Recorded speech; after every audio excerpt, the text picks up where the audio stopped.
Hello, everybody, and welcome to my official 2025 going into week one / preseason power rankings.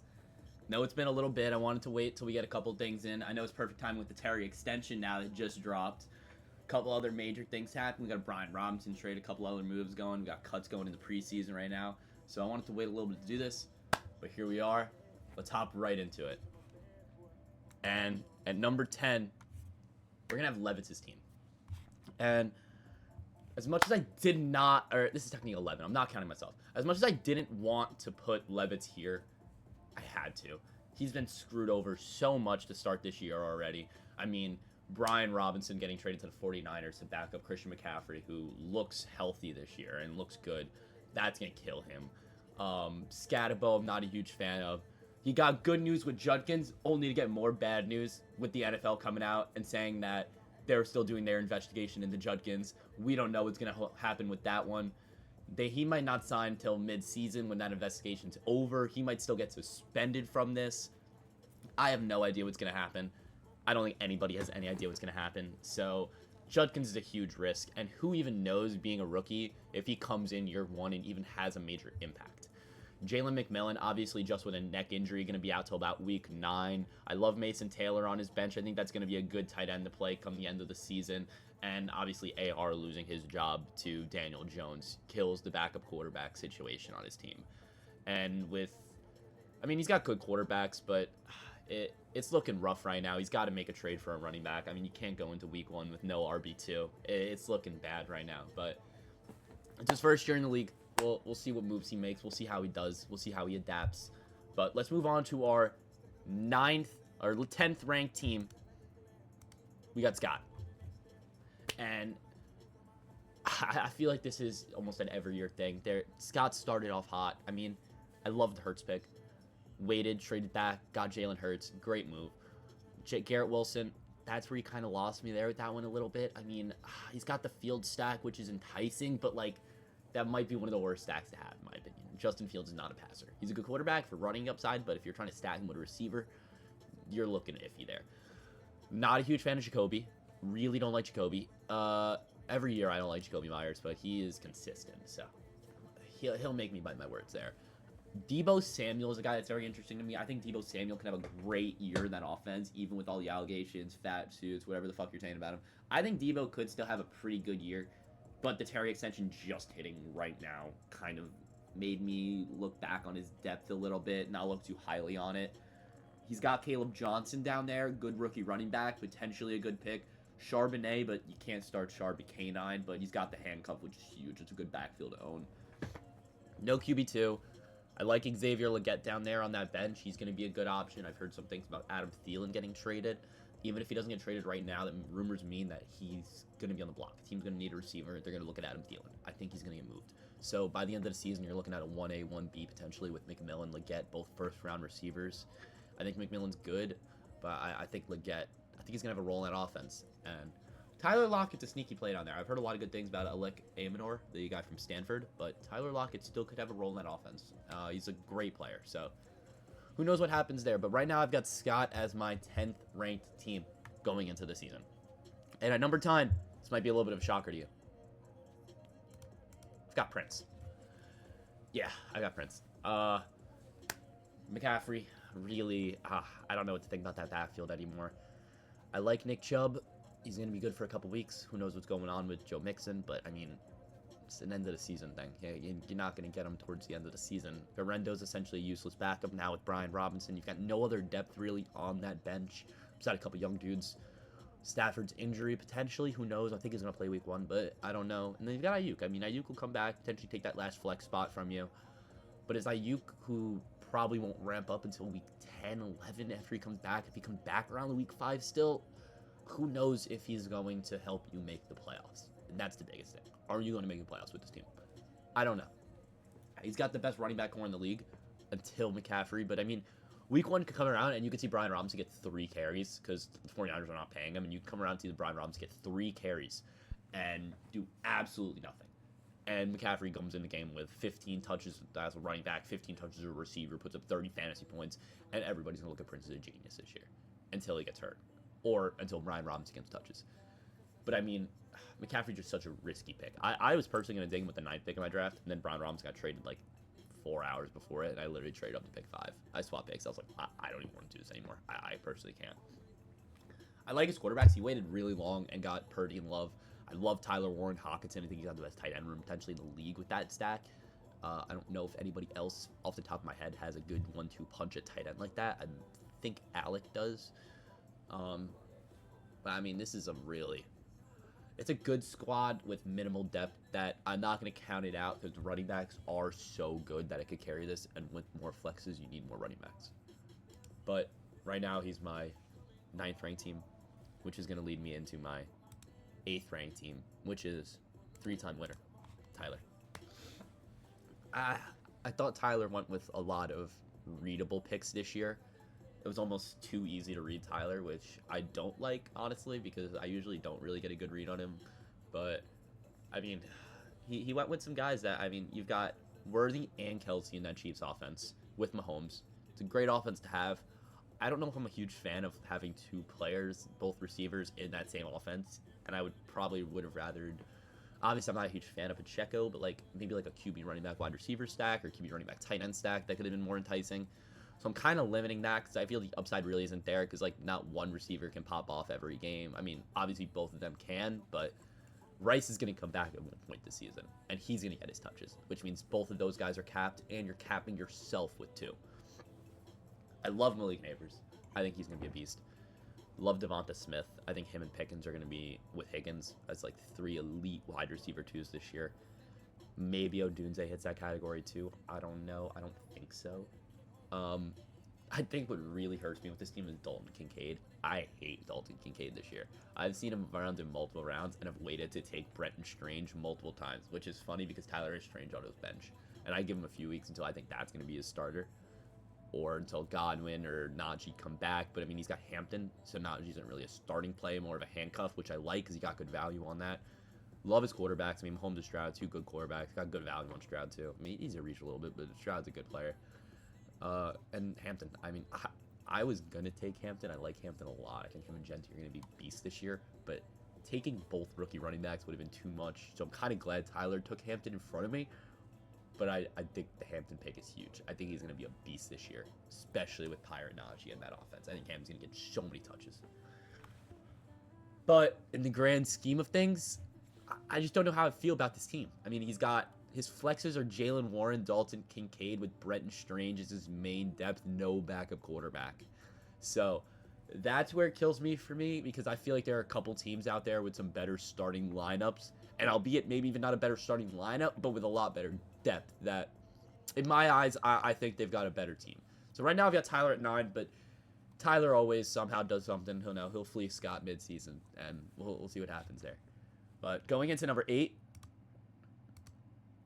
we're going to go with Packoff. And this is a weird one for me because I really like this team a lot. And I just didn't know where to really fit them in the grand scheme of things because there are a couple question marks I have. I mean, Tyrone Tracy as his flex. I mean, I'm not a huge fan of that. I'm not a fan of that backfield at all, like I said earlier. Odunze, I literally just said it. I don't know if he hits that elite wide receiver 2 tier yet, but when I look at this team, I see so much potential. I mean, you've got Penix and Drake May, 2 elite young quarterbacks right there. Penix was making some throws last year that I was in shock about. I love Michael Penix. He was a guy that I was going to target if I didn't get Kyler early in the draft. I told Makoff, I was like, yo, if there's a quarterback that I really wanted to take later round, it's going to be Michael Penix. I told him and Pinto that. And they ended up getting Michael Penix. I really like that pick. I think the depth could be a little better on this team. I drafted Jack Besh Dynasty. I don't know how good that pick's going to look out for me. Dylan Sampson, potentially a good play there. He's looking really good. I think he could be a starter eventually. Tajay Spears, already coming in with an injury. I think Tony Pollard's actually going to be a really sleeper pick this year. And he's got the backup quarterback, though, which is really huge in my opinion. He's got Geno. That basically gives him the ability to either trade for another flex when a QB goes down, or he's going to be an advantage during bye weeks. So I like the overall look at this team. I just think this team's a little younger. It's got a little more upside, and it has more of a possibility to fail. But it doesn't have as much upside as this next team as I'm going to pick, which might shock a lot of you guys, but in our, I want to say, I think this is our 6th spot, or 7th spot.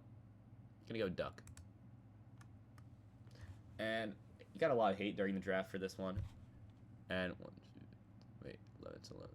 Sorry, I'm just counting in my head. I had Levitz at 11, Scott at 10, Prince at 9, Tyler at 8, Packoff at 7. Now Duck is at 6. For anybody that lost count, because I also lost count in my head. But going back to Duck's team, like I said, this team's got a lot more upside that I really thought going into the draft because he took so many rookies. But when I really looked at this team, I was like, he's got a squad on him. And I couldn't put him higher because he has so many rookies. I mean, going into the year, banking on Golden, Henderson, and Travis Hunter to be superstars with you with 4 rookies on your bench with Keon Coleman as a second-year player. I mean, you're asking for so much out of these young guys, but young guys won't win you fantasy football. Chase Brown might have been one of my favorite picks of the draft. Stole them right out of Ant's hands. That was incredible. Josh Allen, obviously going to be QB1. Jonathan Taylor, a little bit of riskier pick for me. I have a couple leagues. I think he's going to be good. Travis Hunter, another really, quality pick. I mean, who knows? I don't know if I've taken him as my wide receiver 1, but who knows? I mean, he's got the upside there.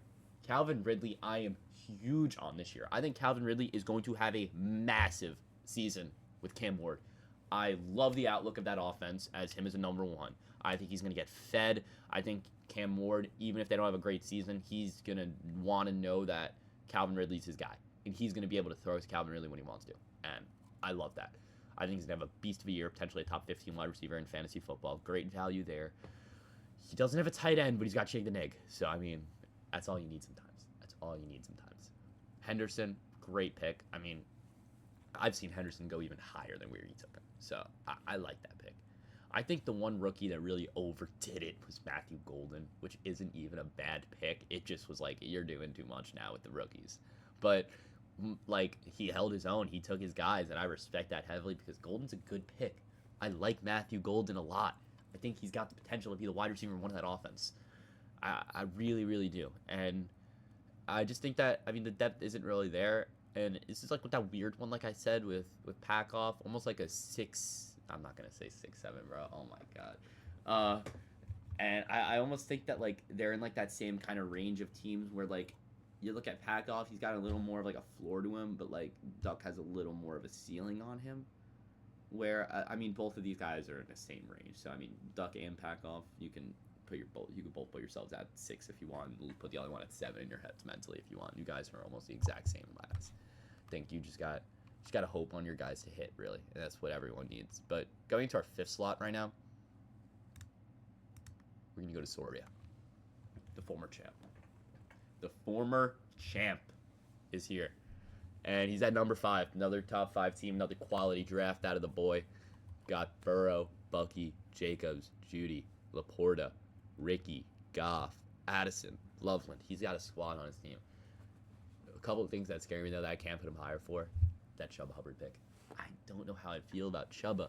I feel like that's a team that could trade for a running back. I feel like that's a team that might not use Chuba as a workhorse.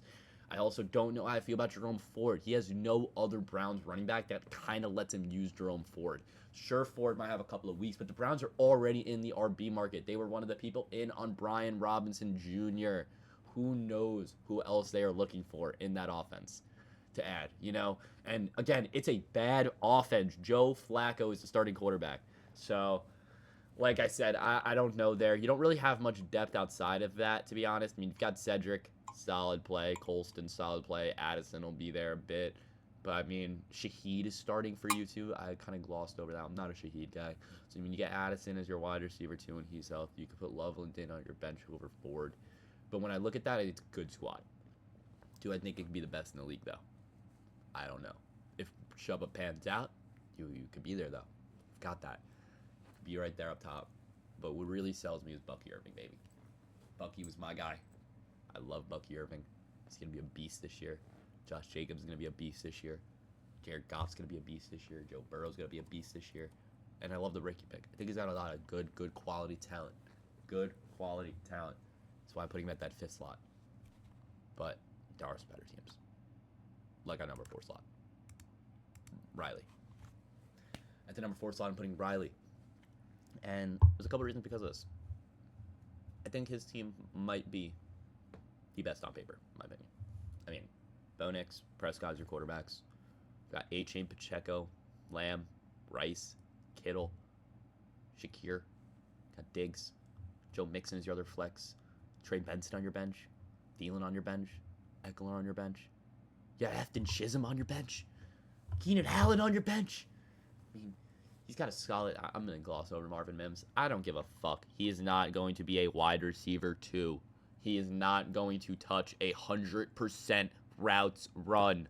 Sean Payton is playing checkers. He is going to lead you to think that Marvin Mims is going to run 100% of the routes and is going to be Troy Franklin and Pat Bryant. I'm telling you that right now. Mims is not going to be a non-factor, and I think with the new kickoff rule that I even glossed over in the draft, Mims is a quality pick. But Mims ain't that guy. Mims ain't that guy. I've watched Mims a bunch of the times, made some cool catches, good player, good guy. Mimsy, not a good fucking flex. So, obviously, at one point in the year, you're going to have to put Mixon in there. I think Eckler potentially be an RB1. I think the JCM hype's getting too high right now. I think Eckler's going to hold the role. It's not going to be a workhorse backfield for a 7th-round pick. I think Eckler's going to hold the role. It's a great pick there. Obviously, I love my Bo Nix, baby. He's going to be a good quarterback this year. A-Chain, bailed out with Brian Robinson there. So, who knows? They add another running back. He's got that soft tissue injury lingering right now. I do like A-Chain, though, a lot. I think Pacheco, also, quality pick. I think Pacheco's going to have a good year. I really don't think the Chiefs added much in that RB room. I'm not scared of Elijah Mitchell. I think they've got a lot going for them. Obviously, you've got some question marks here after Shee Rice, Joe Mixon. I really couldn't put him above these other 3 teams because he's not going to be at full strength, potentially at all, until the playoffs. And he doesn't have a backup quarterback. But I think he might have some of the best quality depth in this league. And he's going to be able to make some good trades, move around his team. I know Riley likes to trade, so we're going to see Riley in the playoffs this year, I think, almost without a doubt. And he's going to have Rice and Mixon healthy at that point. He drafted good. That's why he's on my number 4 slot. And going into number 3, we have our top 3 now. Number 3 slot, we got Jeremy. I like Jeremy's team a lot. I think this was a really underrated draft out of Jeremy. Went with a couple of reaches here and there. Obviously reached on JCM a little bit, but higher than I think everyone wanted. Maybe like a round too early, but it worked out. Same thing with Igbuka. Igbuka is going to be a beast this year as that wide receiver too of that offense. He's got ETN. He's also got Bigsby, so he holds the backfield. I don't think either one of them is going to really step out. Good trade pieces. You could honestly include one of them in each trade because I don't think anybody's going to trade for that backfield as a whole. Love JSN and Jettas. I think that's an elite wide receiver duo. Herbo, Darnold, great quarterbacks, and he's got Cam Ward on his bench. Jordan Mason, fuck you. Trey Harris. He's got a really, really quality team. Not as much depth as Riley, but he's got the QB2. He's got some good handcuffs. Got a lot of RB depth, which is huge in this league. I really, really, really like Jeremy's team. I really do. It's a scary one to go against. I think you just gotta hope with Jeremy's team is that a couple of players fall back to reality when you play him. You know what I mean? It's like Sam Darnold's a great quarterback. Is he going to put up another year like that? We saw what happened with the Jets. Who knows? Cam Ward is a rookie. Who knows? He's going to have to start one of ETN or Bigsby. Hopefully the other one plays good that game. He's going to start Igbuka. Hopefully you don't play Jeremy until Godwin's back. There's just a lot of question marks here, but overall, I really, really like this team, which is why I have him in my 3rd slot. Again, backup quarterback, good depth, good starting lineup. Jeremy's going to be a threat this year. But in our 2nd slot, we have our number 2 team. Panchez. There we go. All right. The number 2 slot, we do have Panchez. And I think his team is really good again. I really, really do. Obviously, I'm a little biased with that RJ Harvey pick. I think he's going to be a beast. Having Dobbins on the bench helps you out a lot in case he ever gets hurt or Dobbins gets hurt. You've got the one there. Love Mike Evans. Mike Evans is such an underrated pick. He gets 1,000 yards. My mindset with that is show me you can't get 1,000 yards, and I'll stop drafting you. That's how I view it. The moment that he stops showing me you can get 1,000 is when I'm going to stop drafting him. And I draft him. I love my drafted Mike Evans, and he gets 1,000 yards every year. He is going to be a good fantasy player. McBride, beast of a player. I'm loving that Cardinals offense this year. Go Cards. Got Tyreek Hill. You got Amon-Ra. You got Bijan. You got RJ Harvey. This might be one of the nastiest top 4 stacks in our league. In Hill, Amon-Ra, Harvey, Bijan, Add McBride in there, top 5. That's electric of a top 5. Quarterbacks are where it hurts you. You've got Tua. I like Tua. You've got the Tyreek stack. That's huge. JJ is interesting. JJ is really interesting. But you've got Daniel Jones on your bench, and you got Joe Flacco on your bench. You got 2 backup quarterbacks. You're doing good for yourself. And you've got Tucker Kraft. Don't get me started on Tucker Kraft. I've heard some good things about him this year. Probably going to be a top 8 tight end going into the season. Not into the season, by the end of the season. Probably going to be a top 8 tight end in fantasy. I wouldn't be surprised. And he's got Algier, the backup Bijan. I'm really seeing no weaknesses with this team outside of concussions. Literally. Concussions are getting to be a huge thing you want to avoid this year with Tua, Olave. Got a Tyreek Hill injury you want to avoid. Jawan's going into the season hurt. So, I mean, you've got a good team. You could be fine with, like, no trades all season as long as your guys stay healthy.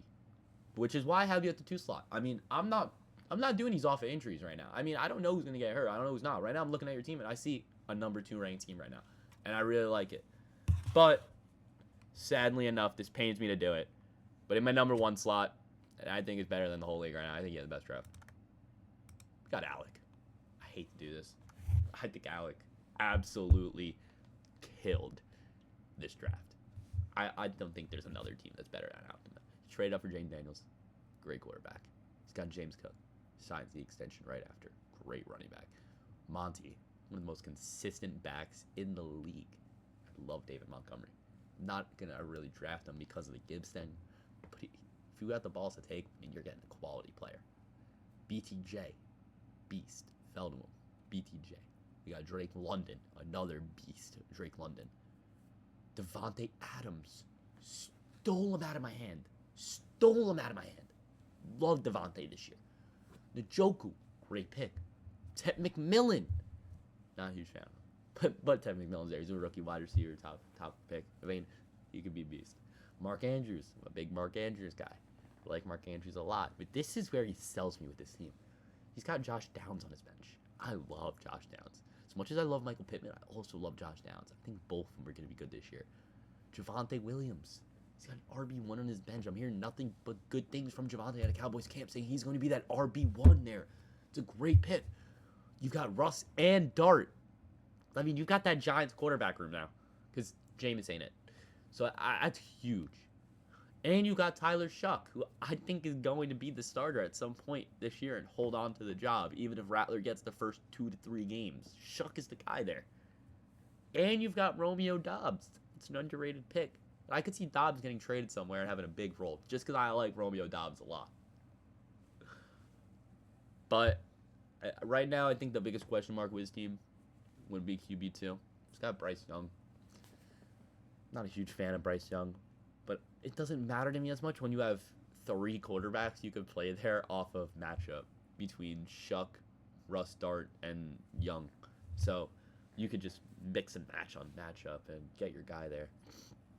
But thank you all for tuning in to my first power rankings. I want to do these every Tuesday after the weekends, and hopefully I can be consistent with that. So I had fun making this. I had fun looking over everybody's teams. I think it's going to be fun after week 1, looking at all the matchups, seeing if any injuries happen, seeing where teams lie, seeing if I want to make any change to my power rankings. I think I'm going to do these every week. But like I said, thank you guys for watching. I hope you enjoyed, and I'll see you next week.